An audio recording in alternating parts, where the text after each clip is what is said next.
Hello friends, welcome to target study zone. आज के इस वीडियो में लाभ और हानि निकालना सिखाएंगे। जैसे लाभ और हानि कब होता है? जब हम किसी वस्तु को खरीदते हैं या बेचते हैं। मान लीजिए कोई वस्तु हम लोग खरीदते हैं, तो जो खरीदते हैं उसको क्या कहते हैं और जो बेचते हैं उसको क्या कहते हैं, वो आज इस वीडियो में सीखेंगे। तो चलिए वीडियो स्टार्ट करते हैं। तो पहले हम लोग यहाँ जानेंगे कि क्रय मूल्य क्या होता है। लाभ हानि में जब हम किसी वस्तु को खरीदते या बेचते हैं तभी लाभ हानि होता है।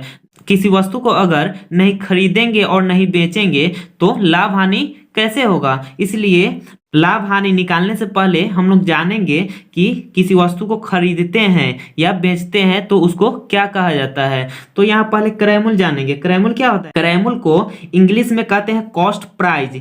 इसका शॉर्टकट सीपी होता है। ठीक, क्रय मूल्य का मतलब क्या होता है? किसी वस्तु को खरीदने में जो खर्च आता है वही उस वस्तु का क्रय मूल्य कहलाता है। जैसे किसी वस्तु को हम लोग खरीदते हैं, मान लीजिए कलम हो गया, 5 रुपया में हम लोग कलम खरीद लिए, तो वो जो 5 रुपया हुआ वो क्या होगा?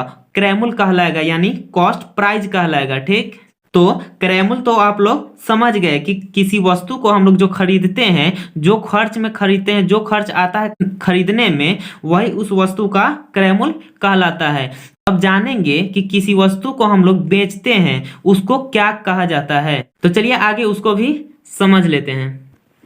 तो चलिए अब जान लेते हैं कि हम लोग किसी वस्तु को जब बेचते हैं तो वो क्या कहलाता है। वो कहलाता है विक्रय मूल्य, जिसको अंग्रेजी में सेलिंग प्राइस कहते हैं। ठीक, अब उसको शॉर्टकट में क्या कहते हैं? एसपी कहते हैं। विक्रय मूल्य का मतलब क्या होता है? किसी वस्तु को बेचने में जो धन प्राप्त होता है वही उस वस्तु का विक्रय मूल्य कहलाता है। जब हम किसी वस्तु को खरीदते हैं, खरीदने में जो खर्च आता है वही उस वस्तु का क्रय मूल्य कहलाता है। लेकिन विक्रय मूल्य क्या होगा? किसी वस्तु को बेचने में जो धन प्राप्त होता है वही उस वस्तु का विक्रय मूल्य कहलाता है। दुकानदार लोग जो वस्तु बेचते हैं किसी भी मूल्य पर, मान लीजिए 5 रुपया, 10 रुपया या 20 रुपये, या एक कलम ही ले लीजिए। जैसे कलम 10 रुपये में बेच रहे हैं दुकानदार लोग, तो जो 10 रुपया आया वही 10 रुपया विक्रय मूल्य कहलाता है। अब आगे जानेंगे कि लाभ और हानि कैसे निकलता है, लाभ और हानि कब होता है। तो चलिए आगे समझते हैं। तो चलिए पहले लाभ समझते हैं कि लाभ कब होता है और कैसे होता है। जैसे लाभ क्या होता है? जैसे मान लीजिए किसी वस्तु को हम लोग खरीदते हैं तो क्रय मूल्य कहला जाएगा, और किसी वस्तु को जब हम बेचते हैं और जो धन प्राप्त होता है वो तो विक्रय मूल्य हो जाएगा। लेकिन लाभ कब होगा? मान लीजिए किसी वस्तु को हम लोग 5 रुपये में खरीदते हैं। ठीक, अब उसी वस्तु को हम लोग अगर 8 रुपया में बेचेंगे, तो 5 रुपया में खरीदे और 8 रुपया में बेच दिए, तो उसमें अंतर कितना का आया? 3 रुपए का आया। जो 3 रुपए का अंतर आया, यानी कम में खरीदे और ज्यादा में बेच दिए, और जो बीच में 3 रुपए का अंतर आया वही लाभ कहलाता है। जैसे किसी वस्तु को कम में खरीदे और ज्यादा में बेच दिए तो वो लाभ हो गया। तो जितना का अंतर रहता है वही लाभ कहलाता है। तो इसका मतलब क्या हुआ? अगर विक्रय मूल्य में से क्रय मूल्य को घटा दिया जाए तो लाभ निकल जाएगा। जैसे यहाँ लिखेंगे विक्रय मूल्य, लाभ बराबर लिखेंगे विक्रय मूल्य माइनस क्रय मूल्य। ठीक, क्योंकि हम लोग कम में खरीद रहे हैं और ज्यादा में बेच रहे हैं, तब ना लाभ होगा। तो जो हम लोग बेचेंगे उतना अमाउंट में से अगर जितना में खरीदे रहेंगे उतना को घटा लेंगे तो लाभ निकल जाएगा। अब आगे समझेंगे कि हानि कब होता है और कैसे होता है। अब यहाँ हानि देखेंगे। हानि कब होता है? मान लीजिए अगर किसी वस्तु को हम लोग 10 रुपये में खरीदते हैं और उसी वस्तु को हम लोग अगर 8 रुपये में बेच दे रहे हैं, तो बीच का अंतर जो आया वही उसका हानि कहलाएगा। जैसे हम लोग ज्यादा में खरीद लिए लेकिन उसको कम में बेच रहे हैं तो वो हानि हुआ। तो यहाँ फॉर्मूला क्या हो जाएगा? क्रय मूल्य माइनस विक्रय मूल्य।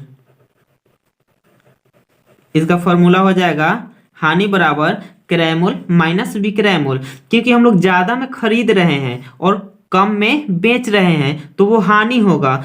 जो खरीदे हैं ज्यादा में तो वो क्रयमूल है, जो खरीदे हैं वो क्रयमूल हो गया, जो बेचे हैं विक्रयमूल हो गया। तो ज्यादा में से कम घटा लेंगे तो हानि हो जाएगा, यानी क्रयमूल में से विक्रयमूल घटा लेंगे तो हानि निकल जाएगा। तो चलिए आप लोगों को लाभ और हानि भी समझ में आ चुका होगा कि लाभ कैसे निकालेंगे और हानि कैसे निकालेंगे, लाभ कैसे होता है और हानि कैसे होता है। अब क्रयमूल और विक्रयमूल के लिए भी कुछ फॉर्मूला जान लेते हैं।